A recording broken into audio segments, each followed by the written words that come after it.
Welcome to Thriving Teacher Talk. I'm your host, Jillian Fernandez. I'm a former teacher from New York turned full-time mom and teacherpreneur on a mission to help you create a profitable and sustainable income selling your teaching resources or services. I'm here to make your life easier by giving you the best advice, trainings, and mindset shifts to grow your business, and most importantly, save you time and sanity.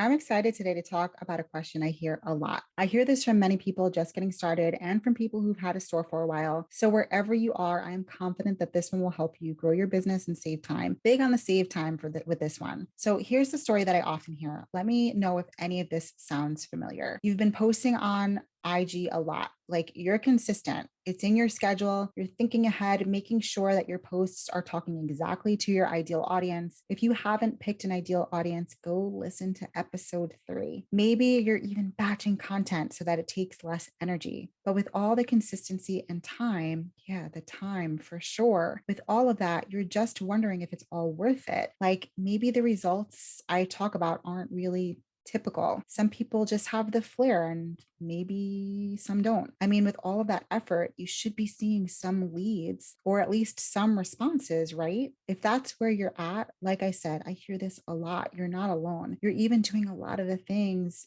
right if you're being consistent, and absolutely way to go if you're batching that consistent content. You just need to take that next step. And that's what we're talking about today. Posting about your business isn't quite the same way that you may have used social media in the past with like your friends or your family. There may be some things in common, but most people find that it just feels a little bit harder to get into the groove for posting for your business because anything new always feels difficult at first. There are 2 important steps that you need to use for your business that will get those responses and start bringing in leads. And you've never had to think about them if you're just posting to keep up with family. Writing posts for your business is a bit of an art, but like all the rest, you can learn this. And yes, you do need a good caption or post for at least most of your posts and reels, because words are the best way to let your audience into your life and your personality a bit more. People will only see you on Instagram for a few seconds a day. And in those few seconds, you want to be able to build relationships. Just a photo or 15-second video doesn't stir up emotions and help your audience know why they should keep going with your content. That's the job of your caption. So the first thing in your caption, there are 2 main things you want in all of your captions. The first thing you need to do is always start with a good hook. A hook is an on-purpose introduction. That's real job is to get people to keep reading. And then you need to include a specific call to action at the end of your post. If you've seen CTA, that's what that means. A call to action is a specific request or direction to something. So let's start with that hook.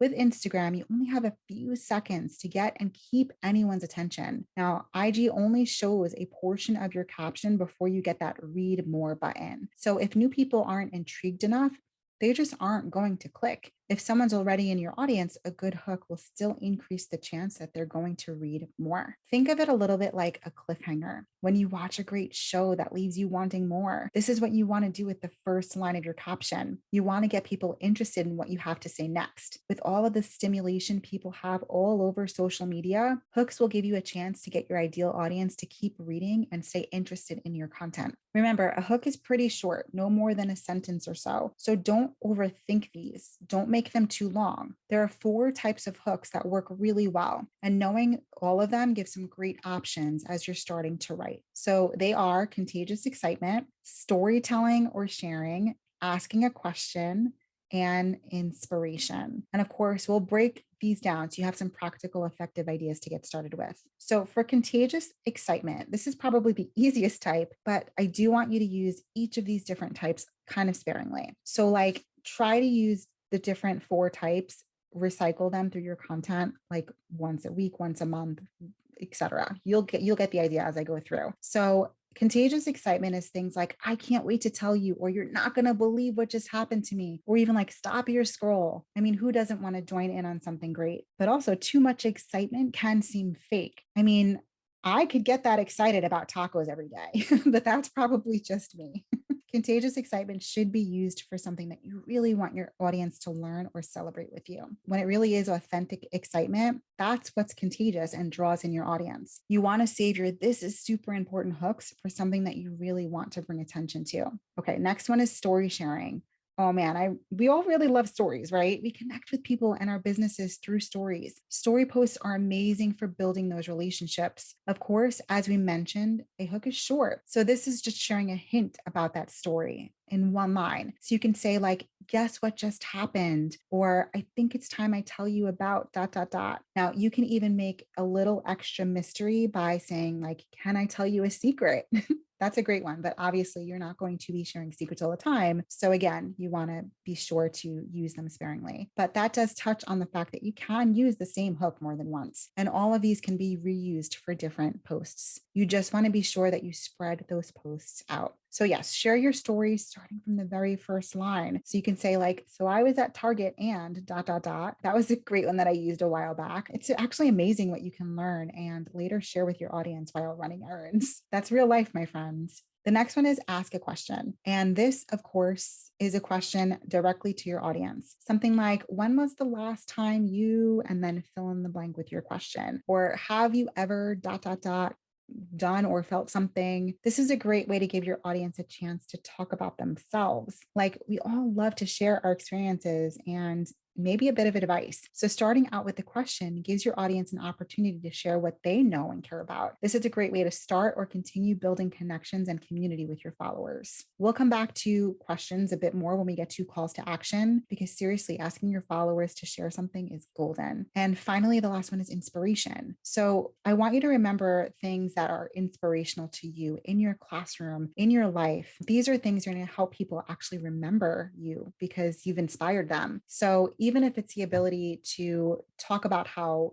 you made a difference or your students made a difference, these are things that are going to help move your audience. And it can create kind of a feedback, which builds amazing community. Inspiration may not fit every single post again, but it usually will to some degree. After all, we all need a little bit of encouragement. Plus, putting yourself and your sales aside for a moment to really focus on your audience's experiences, their skills, their growth in your posts can create a powerful connection. We really like and enjoy people's content when you feel like you're seen or listened to. Now, before we talk about calls to action, the second thing you need for creating posts that really get action, we're going to take a short break for this week's sponsor, my ultimate guide to Instagram mini courses. These 3 video-based mini courses give you all the proper steps to building your brand and growing your business on Instagram, starting with an even more in-depth look at creating great captions and posts. The best part is that you can get all 3 courses. There's a course on captions, stories, and reels for under $100. With Instagram's increased focus on reels, these mini courses will set you up effectively to use your reels and direct people towards your TPT store. Yay, success!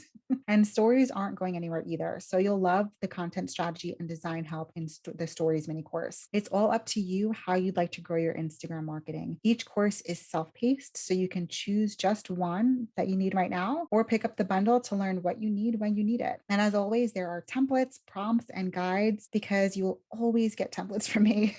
They're just so effective and practical. So now that we've talked about how to start off that caption with a great hook, it's time to talk more about calls to action or CTAs. Maybe you're thinking, don't people just know that they should respond? Like, why do I have to ask them to respond or whatever? Or I've also heard, but what if I ask the wrong thing? Would it be better to give them options? Both of these are such common reasons that people sometimes avoid using CTAs, and they don't seem like common sense for social media. But just think about the number of things that you just scroll by every day. And that's not even considering a whole other common sense we know so well as teachers. We know that we need to ask our students to do something specific. People on social media also need to be told explicitly what you want them to do. As teachers, we've all seen the amazing amounts of nothing or really odd somethings that happen when you assume that students will just know what to do, or people in general. And more importantly, how well they respond when you give them specific directions or like multiple choice options for what you'd like them to do. People on social media have a lot in common with your students. When you make things super clear for people and define what it is you'd like them to do, they're going to feel more inclined to do that. And that's why you don't want to ask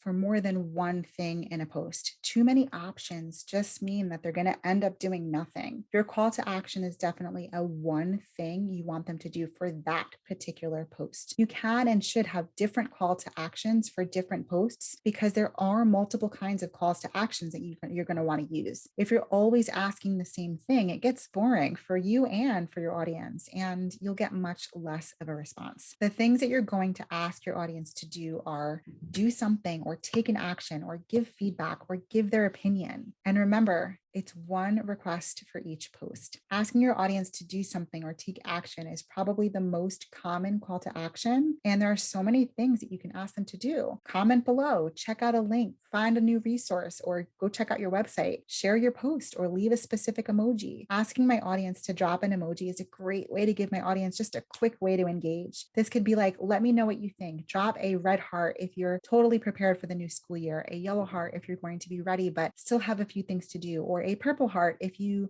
can't believe it's next week and you're feeling totally behind. And yes, sometimes that action can be go check out my newest resource or go to the link in my bio to find my newest freebie or a lead magnet. But for those of you who are worried about being salesy, and I hear that a lot too, here's a thing to keep in mind. When you do post about your resources, you want to focus on highlighting the pain points of your followers so that the resource is just a natural part of having a conversation. You don't want to just say, go buy this now. If you remember from a couple episodes ago, I think it was episode 3, there's so many ways that you can highlight your resource without just asking your audience to buy it. Besides asking your followers to check out this resource at the link in my bio, use that one sparingly, trust me. You can also ask them to tell you how much they identify with the problem that it solves with an emoji, let's say, or even just use the next CTA, which is ask them to give feedback. This is such a win-win kind of CTA. I love this one. Your audience is actually involved and engaged. Plus, it can help you improve your content. And that's not just for resources. Any kind of content that matches your ideal audience can end with a quick, tell me your thoughts. This is great for posts with a list of tips or a few inspirational thoughts. You can find out what your audience identifies most with by asking which was your fave or what would you add to this list. Giving people a chance to share their thoughts is always a good way to build community. And the last CTA we're talking about does this too. When you ask for an opinion, you're inviting your audience to share their thoughts and expertise. Remember how this worked great as a hook? It's also a great way to get a response as well. Like, who doesn't like sharing their opinion, especially when asked to, right? The fun part about asking for opinions is that you really get to know your audience from their answers. Building that connection and community is why we're here and what we're after. And there are so many ways to ask for an opinion, depending on the content that you post. You can say, can you relate? Have you ever ... or a simple, what do you think? Marketing with Instagram really does become more effective when you take these two actions. Start with a good hook, that first line that people will see, so they keep reading and engaging. Share your excitement, hint at the story, ask a question or inspire. Then make sure you end with a clear call to action so they know exactly how you want them to engage. Ask for an action, some feedback, or their opinion. Once you start getting the interaction you've been hoping for on IG, you'll have the momentum that you need to start asking your audience to do other things like join your email list, follow you, or buy from you. It can be intimidating at first, so it's okay to start with simple requests like dropping an emoji or sharing an opinion. And in a little while, with some practice, it's just going to seem natural. It's time to go put all of this to practice, and I'd love to hear which hook or call to action you tried first. Share your brilliance with us in the comments here or in the Thriving Teachergram Tips Facebook group.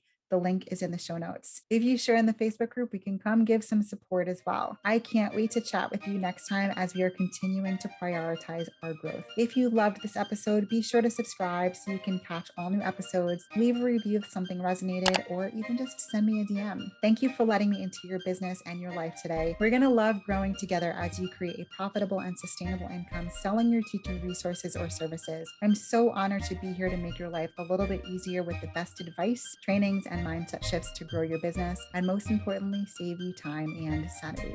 I'll see you in the next one.